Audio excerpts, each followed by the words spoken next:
नमस्कार साथियों, स्वागत है आप सभी का आपके अपने YouTube चैनल एड्यूज हब टीच में। इस चैनल के माध्यम से हम एक नई मुहिम शुरू कर रहे हैं, जहां पर हम अभी वर्तमान में एक नया बैच लेके आ रहे हैं, जो आपके लिए बिल्कुल निःशुल्क रहेगा, जिसकी कोई कॉस्ट आपको पे नहीं करनी पड़ेगी। सारा का सारा मैटर आपको YouTube, Facebook के माध्यम से मिलता रहेगा। यह बैच है सीईटी स्पेशल। कौन सी बैच है आपके? CET special oriented. हमने सीईटी को स्पेशल रखकर इस बैच को शुरू किया है, जहां पर हम आपको राजनीति विज्ञान और राजस्थान के जीके के बारे में महत्वपूर्ण जानकारी उपलब्ध करवाएंगे। आपको इस चैनल के माध्यम से विशेषकर राजनीति विज्ञान के कैसे सवाल आते हैं वो तो बताए जाएंगे ही साथ आपको current affair, mental ability, Rajasthan GK, जिसमें आपको इंडिया जीके तो खास है नहीं कुछ, उसके साथ आपको हिंदी, इंग्लिश और वो सारी जानकारी हमारे चैनल के माध्यम से उपलब्ध करवाई जाएगी। मैं नीरज, यूजीसी नेट क्वालिफाइड, आपको राजनीति विज्ञान विषय के संदर्भ में कुछ महत्वपूर्ण जानकारी उपलब्ध करवाऊंगा। आप हमारे चैनल के साथ जुड़े रहें। कोई भी आपको क्वारी रहे, किसी भी प्रकार की आपको समस्या रहे, कोई प्रश्न है, कोई भी आपको समझ में ना आए, तो आप हमसे कांटेक्ट कर सकते हैं। आप YouTube पर अपना मैसेज छोड़ सकते हैं। देन आगे मैं आपको बताऊंगा कि हम यहाँ पर आपको क्या विशेष बताएंगे। इस पे स्पेशल क्या है, हमने हमारा ओरिएंट क्या है कि सीईटी स्पेशल। अब यहाँ पर आपको स्पेशलाइज्ड विशेष कर हम आपको क्या बताएंगे, तो इसमें हम आपको स्पेशल तौर पे पहला तो हम ये बताएंगे कि वर्तमान में अधीनस्थ बोर्ड के द्वारा किस प्रकार के प्रश्न आपके प्रश्न पत्र में पूछे जाते हैं, उन प्रश्नों को कैसे हैंडल करना है, किस प्रकार से आप प्रश्न को अटेम्प्ट करें, किस प्रकार से आपको प्रश्न छोड़ना है या प्रश्न करना है, वो सारा तरीका हमारे द्वारा आपको बताया जाएगा। फिर एक नई बात ये रहेगी कि अब की बार क्या कर दिया है अधीनस्थ बोर्ड ने कि आपके 10+2 सीईटी और ग्रेजुएशन लेवल सीईटी के अंदर आपके नेगेटिव मार्किंग भी साथ में इंक्लूड कर दिए। जैसे नेगेटिव मार्किंग क्या रहेगी, तो नेगेटिव मार्किंग आपके 1/3 है। 1/3 अगर नेगेटिव मार्किंग रहती है, तो 1/3 नेगेटिव मार्किंग का मतलब क्या रहेगा, अगर आप 3 सवाल गलत कर लेते हैं तो आपका एक सवाल डिलीट हो जाएगा। यानी प्रत्येक 3 गलत सवालों पर आपका एक सही किया हुआ सवाल भी गलत हो जाएगा, यानी उससे भी आपके नेगेटिव नंबर हो जाएंगे। ठीक है, यह है आपके नेगेटिव मार्किंग। तो इसको आपको विशेष ध्यान रखना है, इस नेगेटिव मार्किंग को। ठीक है, और उसके बाद हम आपको बताएंगे कि किस प्रकार से प्रश्नों को हल करना है, किस प्रकार से आपको पेपर को टैकल करना है। ये सारी की सारी जानकारी हमारे YouTube चैनल के माध्यम से आपको बता दी जाएगी। अब मैं एक महत्वपूर्ण मुद्दे पर आ जाता हूं कि मैं आपको क्या पढ़ाऊंगा। तो मैं आपको सीईटी स्पेशल राजनीति विज्ञान, जो विशेष आपके भारत का संविधान है, भारत की राज्य व्यवस्था है, और उसी के साथ राजस्थान की राज्य व्यवस्था, उसके संदर्भ में आपको विशेष पढ़ना है राजनीति विज्ञान। आपके टोटल पेपर कितना होना है, तो आपके total paper number of question तो आपके 120 नंबर का पेपर होना है, जो कुछ भागों में बटा हुआ है, जिसमें से मान के चलिए कि 15 से 20 सवाल, कितने सवाल आपके लगभग से लगभग 15 से 20 सवाल राजनीति विज्ञान से पूछे जाएंगे।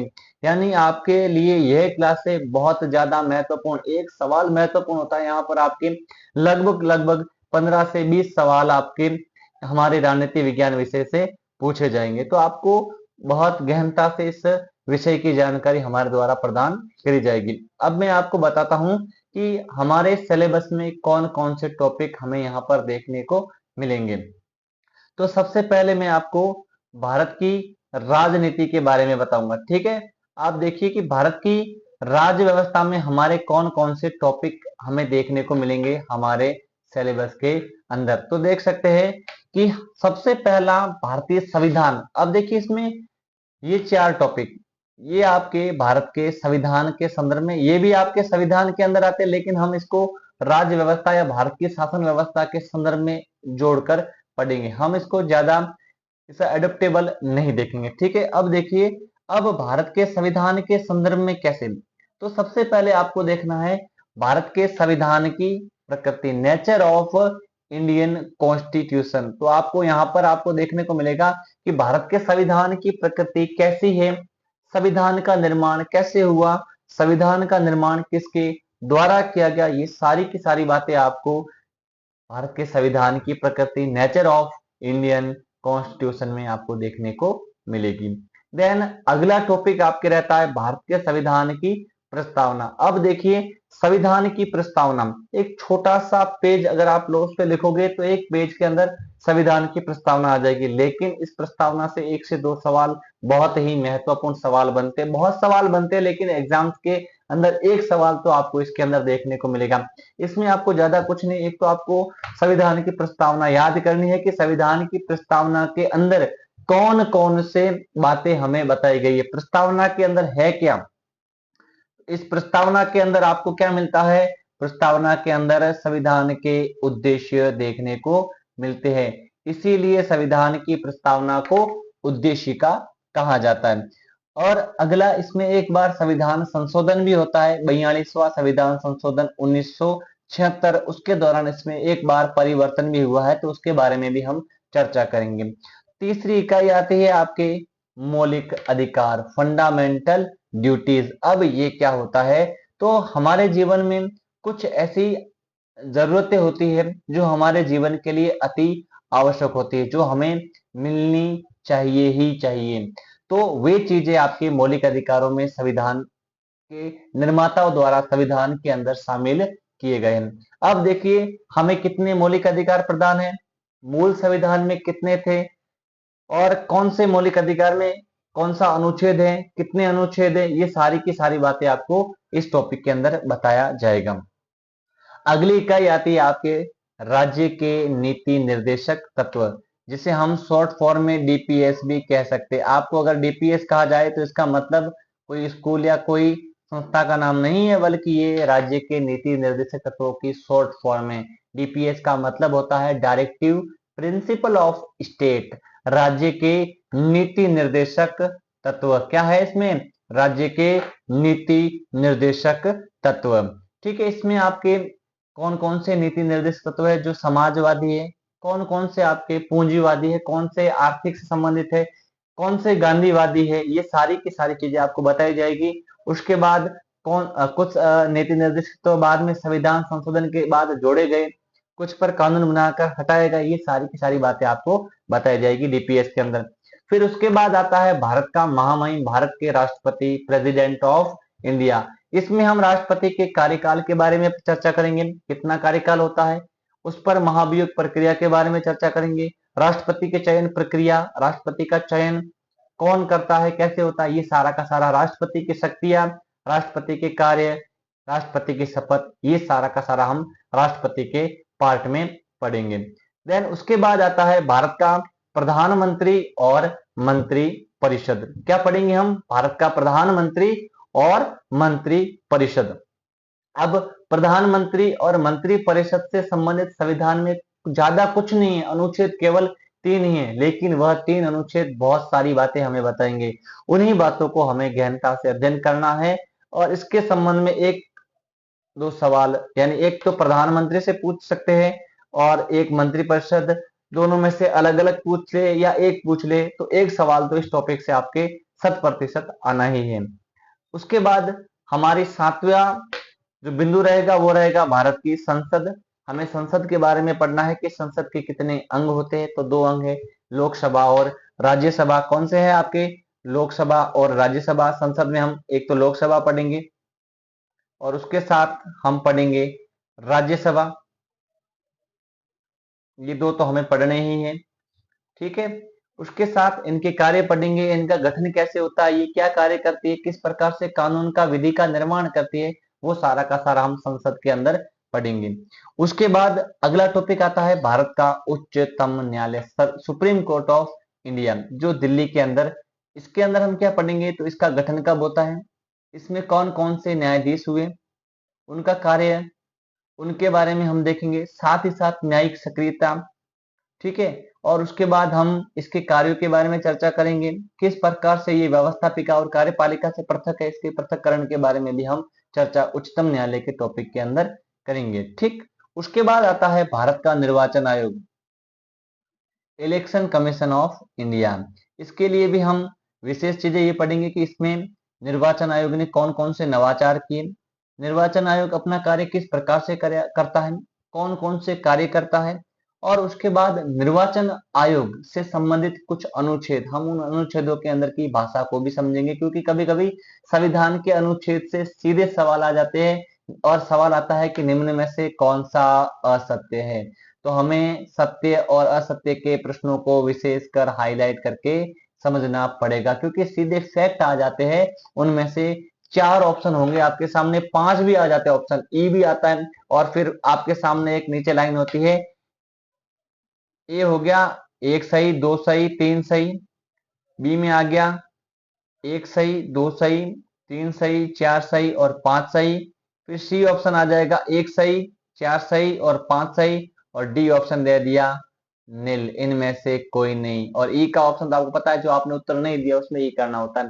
इस प्रकार से आपके सवाल हर टॉपिक से बनते हैं, विशेषकर आपके राजनीति विज्ञान से ऐसे ही सवाल आपको देखने को मिलेंगे। सत्य असत्य देख लिया, कथन और कारण आ गया, अब आपको कथन पढ़ना है कारण पढ़ना है। कथन और कारण सत्य है, एक की व्याख्या करता है व्याख्या नहीं करता है, कथन सत्य है कारण गलत है, कथन गलत है कारण सत्य, और ऐसे सवाल भी आपको परीक्षा के अंदर देखने को मिलते हैं। तो उन सभी के बारे में भी हम चर्चा करेंगे आगे की क्लासों के, जैसे जैसे हम टॉपिक पढ़ेंगे मैं उन टॉपिकों के साथ साथ आपको प्रश्न भी करवाता रहूंगा। तो वो प्रश्न क्या है कि जैसे आप टॉपिक पढ़ने के बाद 15-20 सवाल हल कर लेंगे तो आपको उस एक तो उससे टॉपिक की बेसमेंट तैयार हो जाएगी, और दूसरा होगा कि आपको प्रश्न हल करने का तरीका भी पता पड़ जाएगा। तो उससे क्या होगा, आपके नेगेटिव मार्किंग शून्य रहने की संभावना रहेगी। ठीक है, जितनी ज्यादा नेगेटिव मार्किंग कम रहेगी उतना ही आपका क्वालिफिकेशन, या जो आपको 40% का क्राइटेरिया पार करना है वो आपका हो जाएगा। देखो 40% क्राइटेरिया क्या है, जैसे आपके 120 सवाल आते हैं तो 120 का आपको 40% किसी भी कंडीशन में लेके आना है। तो आपको 40% कितना होता है, तो 120 का आपको 40% आपको किसी भी कंडीशन में लेकर आना है। ये 40% नहीं आए तो आप सीईटी की क्वालिफिकेशन से बाहर हो जाओगे। उसके बाद जो भी सीईटी के अंदर एग्जाम्स इंक्लूड है आप उनका फॉर्म नहीं भर पाएंगे। तो अब कितने सवाल हमारे सही होने चाहिए, तो ये देख लीजिए।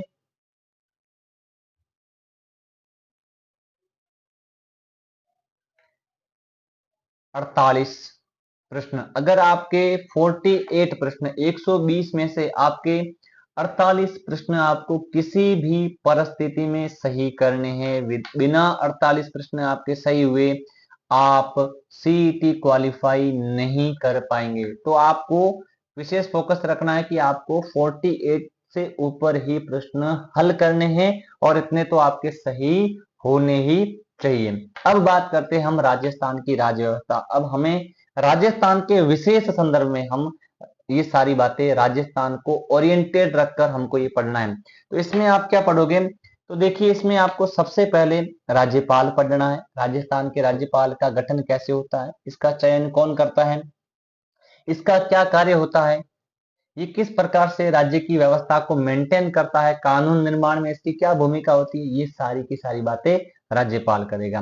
देन उसके बाद आता है मुख्यमंत्री और मंत्रिपरिषद। तो देखिए दोस्तों, मुख्यमंत्री एवं मंत्रिपरिषद, इसके बारे में हमें देखना है कि राजस्थान में अब तक कौन कौन से मुख्यमंत्री हुए, ये ध्यान रखना पड़ेगा। राज्यपाल में भी हमें राज्यपाल के नाम याद होने चाहिए, क्योंकि अब देखिए राजस्थान में आपातकाल लगा, कोई ऐसी घटना हुई तो सवाल आ जाता है कि निम्न घटना से संबंधित राज्यपाल कौन था, या फिर कोई घटना आ गई और इस घटना से संबंधित कौन कौन से राज्यपाल है। तो ऐसे सवाल भी आपको एग्जाम्स में देखने को मिलते हैं। तो राज्यपाल में हम राज्यपालों के बारे में चर्चा करेंगे, मुख्यमंत्री मंत्रिपरिषद के कार्य के बारे में चर्चा करेंगे, राजस्थान में क्या मंत्रिपरिषद का ढांचा है, किस प्रकार से इसका गठन होता है, ये सारी बातें हम इस टॉपिक में पढ़ेंगे। फिर आता है विधानमंडल। देखिए राजस्थान में विधान परिषद कार्य नहीं करती, केवल इसका एक सदन राज्य विधानमंडल कार्य करता है। देखिए जिस प्रकार से केंद्र में संसद के 2 अंग होते हैं, लोकसभा और राज्यसभा, उसी प्रकार राज्यों में भी विधान परिषद के विधान मंडल के, विधान मंडल के या विधान सभा के दो अंग होते हैं। अपने राजस्थान में विधान मंडल का केवल एक ही अंग है, वो कौन सा है? आपको हमें यहाँ पर केवल विधानसभा पढ़ना है। क्या पढ़ना है? विधानसभा। तो हमें हमारे राजस्थान में विधान परिषद नहीं है। क्या नहीं है? विधान पर हमें केवल क्या पढ़ना है? विधान मंडल या विधानसभा। विधान मंडल का एक निकाय है, उस निकाय के बारे में हमें यहाँ पर चर्चा करनी है। फिर आता है राजस्थान का उच्च न्यायालय। क्या पढ़ेंगे? राजस्थान का उच्च न्यायालय कब गठित हुआ, क्या कार्य करता है, कितने न्यायाधीश से, क्या परिवर्तन हुआ, ये सारी की सारी बातें हमें उच्च न्यायालय में पढ़नी है। फिर हम बात करते हैं आरपीएससी, राजस्थान लोक सेवा आयोग। यह एक संवैधानिक निकाय है, तो इस निकाय के बारे में हमें पढ़ना पड़ेगा। ये कैसे कार्य करता है, कौन कौन सी भर्तियां करवाता है, इसकी कार्य प्रणाली क्या है, कौन कौन से आरपीएससी के अध्यक्ष हुए, सचिव कौन हुए, ये सारा सवाल देखने को मिलता है। उसके बाद हम पढ़ेंगे राज्य का निर्वाचन आयोग। यह भी एक संवैधानिक निकाय, कभी कभी आ जाता है ये आपके आयोग हैं। इनमें से आता है कि निम्न में से कौन कौन से आयोग संवैधानिक निकाय है, कौन कौन से आयोग विधिक निकाय है। तो इन चारों के नाम आगे, तो ये दोनों तो है संवैधानिक आपके आरपीएससी और राज्य निर्वाचन आयोग, और सूचना आयोग और राज्य मानवाधिकार आयोग विधिक निकाय है, ना कि संविधान, क्योंकि इनका संविधान के अंदर उल्लेख नहीं है और इन दोनों का आपको संविधान के अंदर उल्लेख देखने को मिलता है। ठीक है, अब हम आगे चर्चा करते हैं। राज्य निर्वाचन आयोग के बाद आता है आपके सूचना आयोग। तो राज्य सूचना आयोग, इसके बारे में हम पढ़ेंगे कैसे गठन होता है, इसके अध्यक्ष सदस्यों का चयन कैसे होता है, ये क्या कार्य करते हैं, अपनी रिपोर्ट किसे सौंपते हैं। सेम का सेम मानवाधिकार आयोग में भी हम यही पढ़ेंगे, मानवाधिकार आयोग का गठन कैसे होता है, इसमें कौन कौन से क्षेत्र के लोग होते हैं, इनका चयन कौन करता है, इनकी कार्य प्रणाली कैसी है, अपनी रिपोर्ट किसे सौंपते हैं, उस रिपोर्ट के बाद क्या क्या कार्य किए जाते हैं, ये सारी बातें हम राज्य मानवाधिकार आयोग में पढ़ेंगे। उसके बाद आता है राज्य का मुख्य सचिव।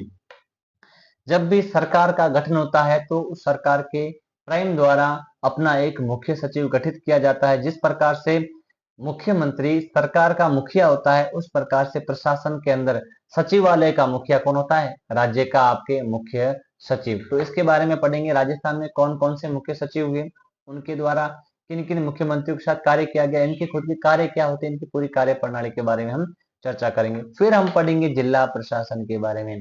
अब जिले का कार्य क्या होता है, जिले का मुखिया कौन होता है, वो किस प्रकार से कार्य करता है, ये सारी की सारी बातें हम जिला प्रशासन में पढ़ेंगे। और लास्ट हमारा टॉपिक रहेगा स्थानीय स्वशासन एवं पंचायती राज। 73वां और 74वां संविधान संशोधन। राजस्थान के अंदर हम नगर पालिका अधिनियम को थोड़ा बहुत देखेंगे और उसी के साथ हम देखेंगे पंचायती राज अधिनियम। ये सारी की सारी चीजें हमें इन टॉपिक्स के अंदर पढ़नी है। तो ये मैंने अभी आपको आपके सामने केवल राजनीति विज्ञान के सिलेबस की चर्चा करी है। अगली क्लास में मैं आपको टॉपिक वाइज टॉपिक पढ़ाना शुरू करूंगा, जहां पर मैं आपको प्रश्न भी बताऊंगा, कुछ मैटर भी बताऊंगा। आपसे निवेदन रहेगा कि आप अच्छी तरीके से इस वीडियो को पूरा देखें, स्किप ना करें, क्योंकि हर एक बात आपके प्रश्न पत्र के लिए, आपके एग्जाम्स के लिए बहुत ही ज्यादा इंपॉर्टेंट होती है। क्योंकि आप देखते हो कि सिली सी मिस्टेक आपको भर्ती परीक्षा से बाहर कर देती है और थोड़ी सी सूझबूझ आपके सिलेक्शन को, आपकी पात्रता परीक्षा को क्वालिफाइड करवा देती है। तो आपका मेन मोटो रहेगा कि आपको कैसे भी करके अपने ये 48 नंबर तो लेके आने हैं, कैसे भी करके ये 48 नंबर तो आपको लाने हैं। तो आपकी तैयारी भी वैसे ही, मैं आपको 15 से 20 नंबर का मैटर अपनी तरफ से बढ़िया तैयार करके दे दूंगा। हर स्लाइड मेरे टेलीग्राम चैनल, जो मैं आपको बता दूंगा पहली क्लास में, टेलीग्राम चैनल पे प्रोवाइड करवाता रहूंगा। कभी लाइव आएंगे और कभी रिकॉर्डेड क्लासेस आपको यूट्यूब के माध्यम से फ्री ऑफ कॉस्ट। अब देखिए, आपको किसी भी प्रकार का पे नहीं करना है। देखिए, जीरो पे आपको कुछ नहीं करना है। पहली बात तो ये आपको एक फायदा दिया जा रहा है हमारे चैनल के माध्यम से। ठीक, दूसरा है कि आपको टाइमली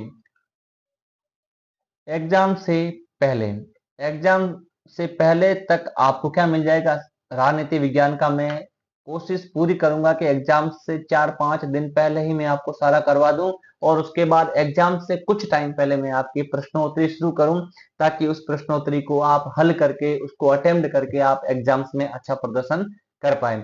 उसके बाद आपको क्या देखना है, अगला आपको देखना है कि अब आप तैयारी कर रहे हो तो आपको तैयारी किस तरीके से करनी है। तो सबसे पहले आपका एक शेड्यूल होना चाहिए, आपका एक टाइम टेबल तैयार होना चाहिए, क्योंकि बिना टाइम टेबल के आप कोई भी तैयारी नहीं कर पाओगे। आपको कितने घंटे पढ़ना है, कौन से विषय को कितना समय देना है, कब पढ़ना है, एक रणनीति आपको बनानी है, क्योंकि बिना रणनीति के आप किसी भी एग्जाम्स को या किसी भी परीक्षा को पास नहीं कर पाओगे। तो सबसे पहले आपका टाइम टेबल, आपका एक शेड्यूल होना चाहिए, उस शेड्यूल को फॉलो करें और उसके अनुसार पढ़े। आपका सीईटी आराम से, डेफिनेटली आपका सीईटी क्वालिफाइड हो जाएगा।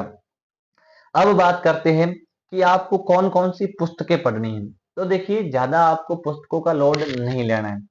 मैं विशेष आपको इतना ही कहूंगा कि आप किसी एक पुस्तक को मार्केट से परचेस करें, क्योंकि सभी पुस्तकों में सेम का सेम मैटर होता है। कोई अथाह देता है, कोई संक्षिप्त देता है।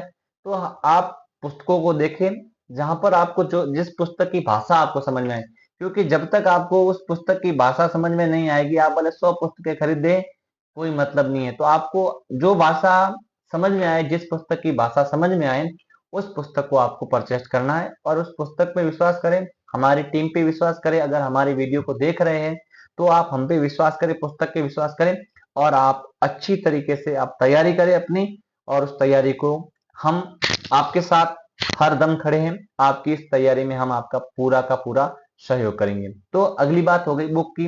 तो आप जो आपको भाषा सूट हो, उस भाषा के अकॉर्डिंग एक अच्छी सी बुक परचेस कर लें। ठीक। अब अगली बात, अगला काम क्या करना है। अगला काम करना है, आप जो भी पढ़ें, ठीक है, आप जो भी पढ़ रहे हैं उसको 2, 3, 4 जितने भी भागों में बांटना है बांट दीजिए। कि मुझे भाई सुबह में उठा 7 से 8, या आप कर लो 9, 7 से 8 है, 9 बजे तक तो मुझे ये पढ़ना है। कोई भी राजस्थान पढ़ ली, मेंटल एबिलिटी पढ़ ली, साइंस पढ़ ली, गणित पढ़ ली, या फिर विज्ञान, कुछ भी आप टॉपिक ऐड कर सकते हो। ठीक है। उसके बाद आपका अगला शेड्यूल रहेगा कि मैंने 9 बजे तक पढ़ा, अब 9 से 11 दूसरा, 11 से 12 ही कर लो भले, 12 बजे तक आपको पढ़ना है। फिर आपको 1 घंटे का होल्ड लेना पड़ेगा, क्योंकि बिना होल्ड के आप कंटिन्यू नहीं पढ़ पाओगे। अगर 7 से 12 बजे तक 5 घंटे का टाइम दिया है तो 12 से 1:30-2 बजे तक आप होल्ड करो। फिर वापस वही 2 से 5 पढ़े, और फिर 5 से 7 पढ़े, और उसके बाद ऐसे 7-8 भागों में आप सब्जेक्ट्स को बांट दें। तो आपका जितना जल्दी सिलेबस होगा उतना ही आपको बेनिफिट है, क्योंकि एक बार अगर रिवीजन भी हो जाएगा ना तो आपको बेनिफिट है। कौन से में ऑनलाइन क्लास देखनी है, कौन से में आपको पढ़ना है, इस प्रकार से 4, 5 या 6 भागों में आप अपने टाइम टेबल को बांट दे, फिर लिख दे उसके अंदर। आप एक पूरा चार्ट तैयार करें कि मुझे इस टाइम में ये सिलेबस टॉपिक पढ़ने हैं, ये विषय पढ़ने हैं, और इस टाइम में मुझे ये काम करने हैं। तो इसमें क्या होगा कि आप जिस पर जैसे जैसे आप इस टाइम टेबल को मेंटेन करेंगे, भाई जैसे जैसे आप इस टाइम टेबल को मेंटेन करते जाएंगे, 15 दिन होंगे, 20 दिन होंगे, तो आपका एक रेगुलर रूटीन बन जाएगी। और सीईटी के बाद आपको पता है जल्द ही एलडीसी की वैकेंसी आ रही है। तो उस एलडीसी की वैकेंसी हो गई वनपाल, वन रक्षक, कांस्टेबल, आप उसके लिए एलिजिबल हो जाओगे, और आपकी ये रूटीन आपको उन परीक्षाओं में अच्छा परफॉर्मेंस करने के लिए तैयार कर सकती है। इस प्रकार से मैंने अपना सेशन किया है। अगर आपको किसी भी प्रकार का डाउट हो, बेझिझक पूछे। हमारा YouTube चैनल है, इस चैनल पर आप विशेष ध्यान दें। ये चैनल स्पेशल सीईटी बेस के ओरिएंटेड है। तो आपको ये ध्यान रखना है कि इसमें आपको सर्च करना है YouTube पर एड्यूज हब टीच। क्या नाम है चैनल का? एड्यूज हब टीच, ये हमारा चैनल है। सीईटी स्पेशल बैच निकाल रहे हैं। आपको अगर कोई भी समस्या होती है तो हमारी टीम हमेशा आपके साथ तत्पर रहेगी।